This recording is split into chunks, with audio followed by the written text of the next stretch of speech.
ചന്ദ്രശേഖരൻ എന്റെ അമ്മയ്ക്ക് ഇവിടെ ചികിത്സയില്ലെന്ന് പറഞ്ഞാടി. എന്റെ അമ്മ ഇവിടെ ഇറക്കി വിട്ടാടി. Answer me. എന്റെ അമ്മയെ കൊന്നല്ലടി. മംഗലശ്ശേരി നീലകണ്ഠൻ പണ്ട് ദേ കാണിച്ചതാ. കൈവെട്ടി എടുത്തപ്പം കാർത്തികേയനത് കാണിക്കില്ല. തലയെറിഞ്ഞ് തള്ളും. എന്റെ അമ്മയുടെ സൂപ്പർ സ്പെഷ്യാലിറ്റി. ഈ കോപ്പെല്ലാം തട്ടിപ്പൊളിച്ച്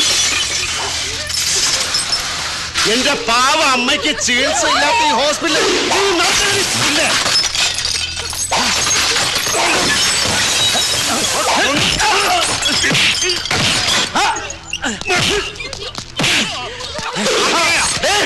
മതി വേണ്ട.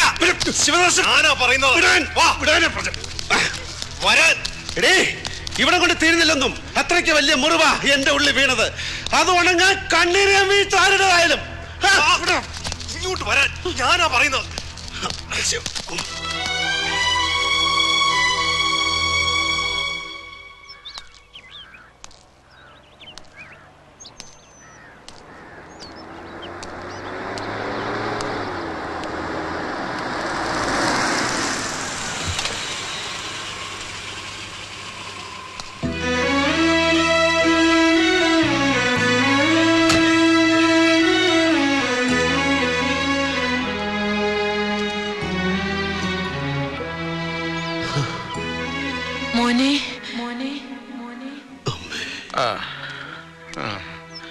വൈകിപ്പോയി അല്ലേ കുട്ടി? കരുതിയില്ല അമ്മ എന്നും ഇവിടെ ഉണ്ടാകുന്നുള്ള വിശ്വാസമായിരുന്നു. സാരില്ല, വാ.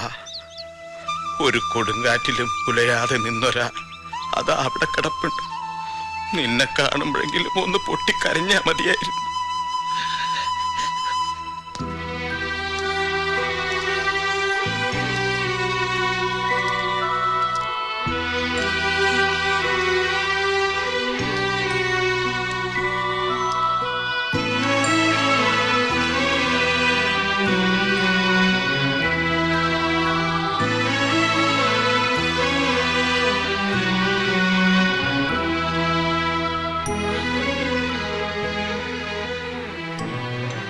ഒരുപാട് തിരക്കുകൾക്കിടയിൽ വീട് മറന്നു, അമ്മയെ മറന്നു.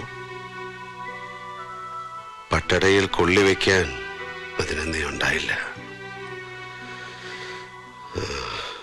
അവള് പുറത്തോളം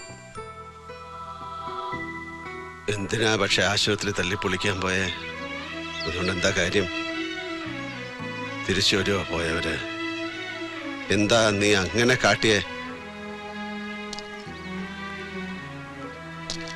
തെറ്റും ശരിയൊന്നും ചിന്തിച്ചില്ല. അങ്ങനെ തോന്നി ചെയ്തു. എന്തിന്? അവന്റെ അച്ഛന്റെ പേര് മംഗലശ്ശേരി നീലകണ്ഠൻ ആയതുകൊണ്ട്. പോയിക്കോ, തെക്കേ കണ്ടെത്തി ചെന്ന് അമ്മയോട് പറയാനുള്ളത് പറയ്.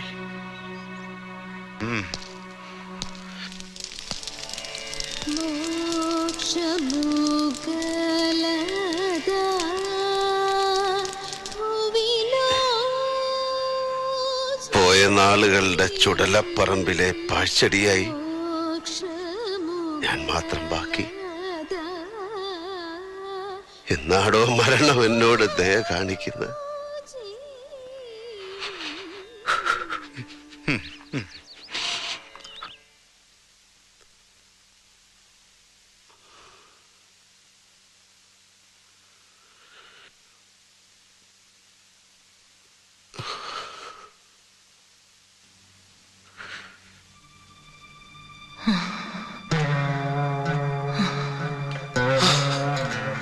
മോനെ,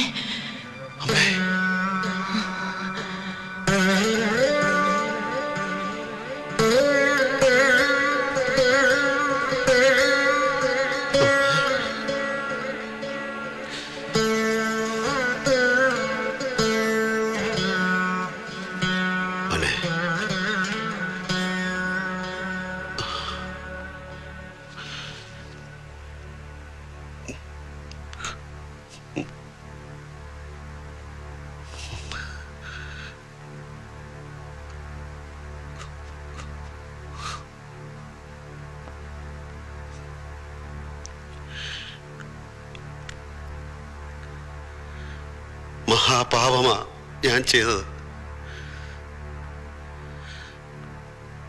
അച്ഛനെ കൊണ്ട് കൊള്ളി വെപ്പിച്ചില്ലേ ഞാൻ? ഇല്ല മോനെ, അത് തെറ്റാണെങ്കിൽ എന്നെ കൊണ്ട് കാലം ചെയ്യിച്ച പാവങ്ങളുടെ കൂട്ടത്തിലതും. നിന്നെ ഒന്ന് കാണാൻ അവൾ വല്ലാതെ ആഗ്രഹിച്ചിരുന്നു.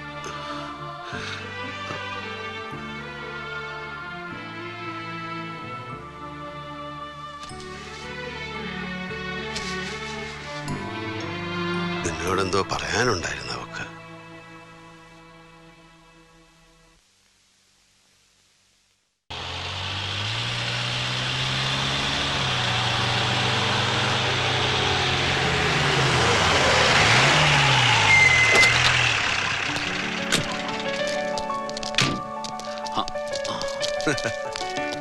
വരിക. ഫ്യൂച്ചർ ഭാര്യ വീട്ടിലേക്കുള്ള ആദ്യത്തെ വരവാ. നിലത്ത് വെച്ച കാലെടുത്തതായി. കുഴപ്പമുണ്ടോ രാജേന്ദ്ര? ഇതിപ്പോ എന്നോ പറഞ്ഞുറപ്പിച്ച ബന്ധമല്ലേ? അല്ലെങ്കിൽ ഇതിലൊക്കെ എന്ത് കാര്യം? വരിക. അല്ല, SP സാറിന്റെ കല്യാണം എന്താ ഇത്രയും വയസ്സായിട്ട് നടക്കാൻ? ഇത്രയും വയസ്സെന്ന് പറയുമ്പോ അധികം ഒന്നും ഇല്ലടോ, ഒരു 34-35. പിന്നെ ജാതക പ്രശ്നമുണ്ട്. കേട്ടിട്ട് ഇത് തന്നെ ശേഖരമോളുടെ മോളുടെ കാര്യം. ഞാൻ വിളിക്കാമെന്ന്. ഇരിക്കടോ. ഈ വേഷത്തിൽ ഞാൻ ആദ്യമായിട്ട് കാണുക. കേമായിട്ടുണ്ട്. ഹോസ്പിറ്റലിൽ നടന്ന പ്രശ്നങ്ങൾ രാജേന്ദ്രൻ പറഞ്ഞു. വൈകാതെ എന്ത് ആക്ഷൻ വേണമെങ്കിലും എടുക്കാം. സത്യത്തിൽ താനിവിടേക്ക് ട്രാൻസ്ഫർ ആയി വന്ന സമയം നന്നായി. നീലകണ്ഠന്റെ ചെക്കന് ഇല്ലായിരുന്നെങ്കിൽ അവന്റെ പണി ഞാൻ തീർത്തേനെ. ലക്ഷങ്ങളുടെ നഷ്ടമാണ്. ശ്രീനി ഒന്ന് കാണണം. കൊറോണറി യൂണിറ്റ് മുഴുവനാണ് തല്ലി തകർത്തത്. ഇമ്പോർട്ടന്റ് മെഷീൻസ് ആണല്ല. ഇനി അതൊക്കെ ഒന്ന് റീപ്ലേസ് ചെയ്തുകൊണ്ട് സ്ട്രെയിൻ എത്രയാ? അവന്റെ അച്ഛൻ പണ്ടിച്ചൽ ചട്ടമ്പിത്തരവ് നടന്നിട്ടുണ്ടാവും. അതിന്റെ കെയർ ഓഫില് അവൻ തോന്നിയാസായിട്ട് ഇറങ്ങിയാല് ഇത് കാലം മാറി. ചേരമോൻ പറഞ്ഞ പോലെ പണി തീർത്തു കൊടുക്കാൻ അറിയാത്തവരല്ല ഇവിടെ ആരും. അങ്ങനെ ഓരോരുത്തരും റിയാക്ട് ചെയ്യാൻ തീരുമാനിച്ചാൽ ഞങ്ങൾക്ക് ജോലി കൂടും. അതൊന്നും വേണ്ട. രാജേന്ദ്രൻ ഒരു കംപ്ലൈന്റ് പ്രിപ്പയർ ചെയ്തിട്ടുണ്ട്. That's enough. അതില് ജാനകി ഒന്ന് സൈൻ ചെയ്യണം. പിന്നെ വേണ്ടത് ഞാൻ നോക്കിക്കോളാം.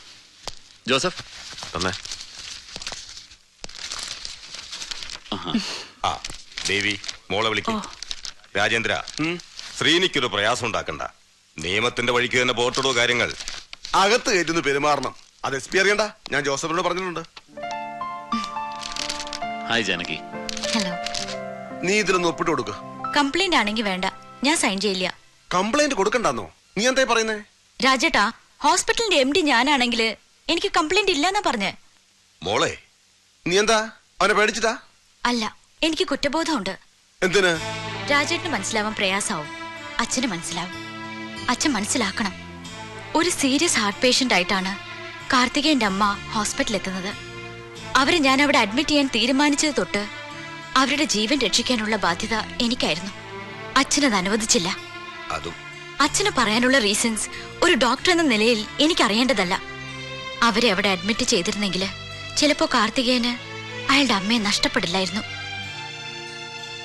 അതിലും വലിയ നഷ്ടങ്ങളല്ല ഹോസ്പിറ്റലിൽ ഉണ്ടായിട്ടുള്ളത്. അത് സഹിക്കാൻ ഞാൻ തയ്യാറാണ്. സോറി.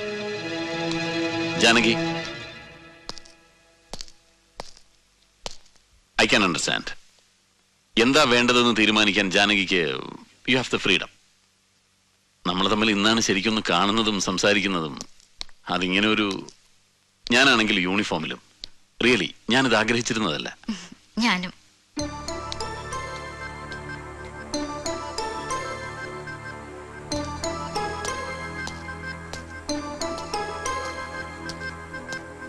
ഞാൻ ഇറങ്ങുന്നു. എനിക്ക് അവളോട് മാത്രം തർക്കിക്കാൻ കഴിയില്ല. അവളുടെ മുന്നിൽ മാത്രമേ ഞാൻ തോൽക്കാൻ നിന്നു കൊടുക്കാറുള്ളൂ. അവൾക്ക് അതിനുള്ള സ്വാതന്ത്ര്യം ഞാൻ കൊടുത്തിട്ടുള്ളൂ. അതാ ശരി. ജാനകി വളരെ സെൻസിബിൾ ആയിട്ട് സംസാരിച്ചു. വരട്ടെ രാജേന്ദ്ര.